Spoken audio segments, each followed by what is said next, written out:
In the meantime, Mark can be seen walking up to the reception of the Royal Hotel as he inquires, "Hello there, I'd like to hire a limo and I was wondering if by any chance the hotel has a personal car hire service. I need a really classy limo." "Yes, of course we do, just let me write down the address for you." "I've also been told that shortly a certain Mr. Slick, the rock star in Republic, will be arriving and will stay here for the night." The desk clerk looks at Mark and nods. "What if I were to say to you that tonight around 6:30 p.m. when Mr. Slick and his assistant, Miss Frances Styler, come out of the hotel, that you should keep her busy as long as possible, let's say with an urgent phone call?" "I could lose my job." "Let's say an urgent phone call from Milan, from Sony Records, for Miss Frances Styler. Don't forget the name, okay? Keep her busy and you get $1,000. How does that sound?" Mark passes $1,000 to the desk clerk that doesn't say anything. "Don't worry, nothing serious will happen. It's all for a laugh, and this is all make-believe, okay?" As the desk clerk nods agreeingly, Mark takes the address of the limo hire service and heads off. Mark arrives at the limo hire. "Good evening." "Hello." Mark inquires about hiring a limo. "I was given your address from the desk clerk at the Royal Hotel. He told me that you're one of the best hire services in town." "Yes, well, we are one of the best services and rentals in town." "Fantastic, I'm glad to hear that." Passing himself off as a professional driver, "I need to hire a limousine. I have a very important client tonight. See, my usual ride is at the mechanics."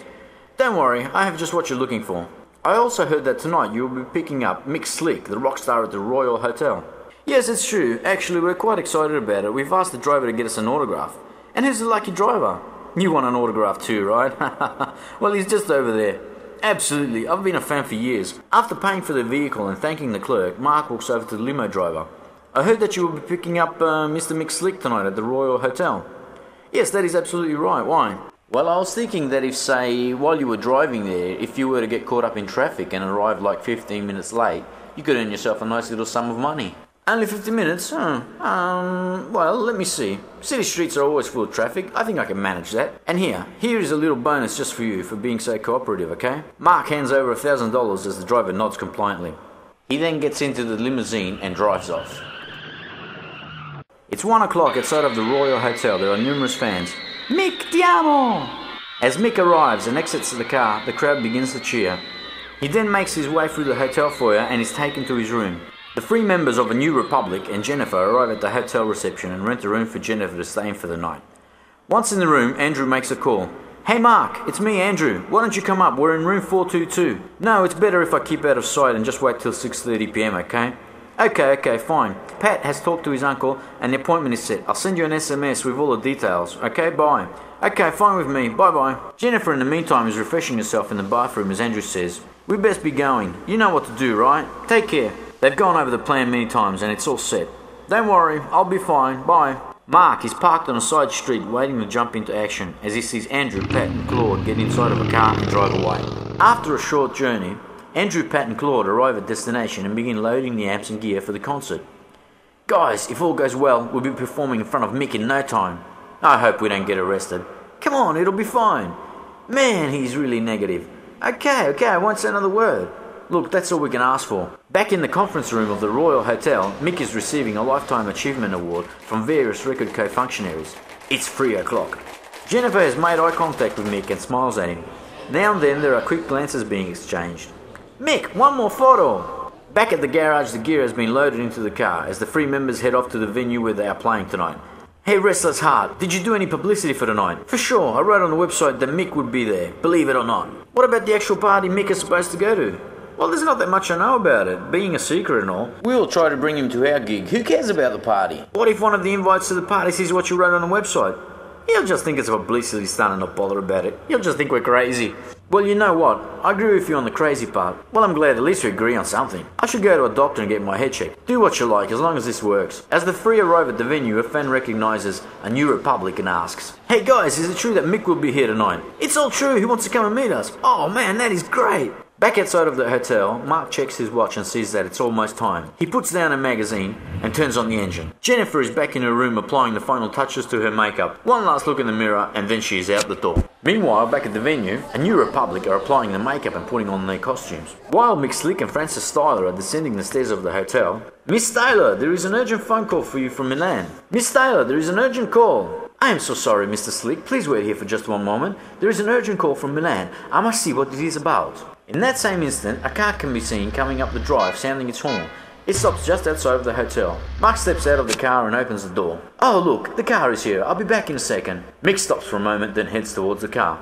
Miss Styler enters the hotel and heads for the reception. Miss Styler, an urgent phone call from Milan. Hello, yes, Miss Styler here. Who is it? Hello? Mick stops to sign some autographs on his way to the car. After a few autographs, Mick decides to wait inside of the car. Once Mick is inside, Mark closes the car door. Excuse me, but there's nobody there. Man, it's impossible. Only a second ago I was talking to him. They said it was urgent from Milan. Let me have a look. Hello there. Hello, is anybody there? This is very strange. There's nobody there. Please excuse me. I will try to reactivate the communication immediately. Just 1 minute. Yes, okay, but please, hurry up.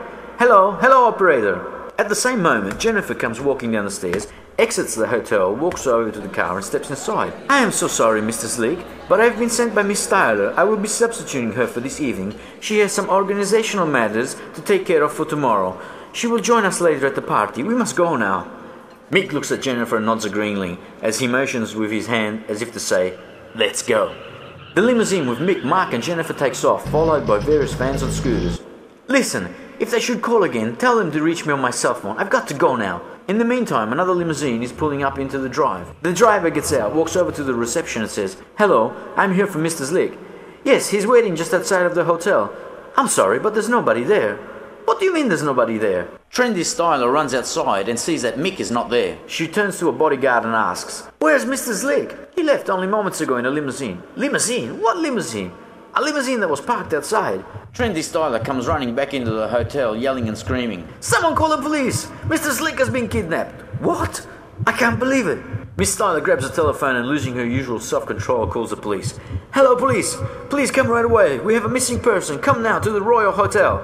Trendy Styler is so upset she can barely manage to speak. The police phone receptionist tells her, Please, miss, remain calm and tell me all the details. Yes, please excuse me. I'm very nervous right now. I am here at the Royal Hotel in the city center, and I think a person has been abducted. Actually, I'm sure he has. Send the police car immediately. The limousine is traveling down a main street, heading towards a predetermined meeting point. Mark looks into the rearview mirror to see if he has lost sight of the motor scooters that were following him. Near the predetermined area for the pickup and substitution, What's happening? Something's wrong with the car. Mark is purposely faking a car breakdown by suddenly braking and accelerating. The car begins to stop and go. Mick is annoyed but remains calm. Mr. Slick, I am so sorry, there is something wrong with the car. Mark pulls over. Don't worry, I will call for another car immediately. Yes, do that now, but please hurry. We can't keep Mr. Slick waiting. Mark makes a call to Pat's uncle. Hello, this is car N21. We have a breakdown, can you assist? Pat's uncle is on the other end of the line. Pat told me of the pickup area. I'm only minutes away. I'll be there in a flash.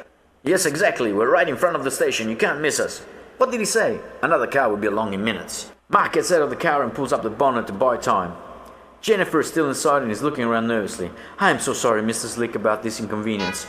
The substitute car arrives. Mick, Slick and Jennifer jump into the car and drive away. As soon as they are out of sight, Mark closes the hood of the car. Suddenly, a fan on a motor scooter arrives and asks, Hey, mister!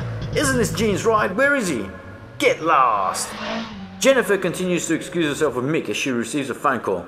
I don't know how this could have happened, Mr. Slick. Oh, please, excuse me. A phone call. Yes, hello. Hi, Jenny. How are things going? Is everything alright? Yes, everything is fine. We will be there in minutes. Okay, bye. Hey, guys, I think it's all working. She says she's on her way with Mick.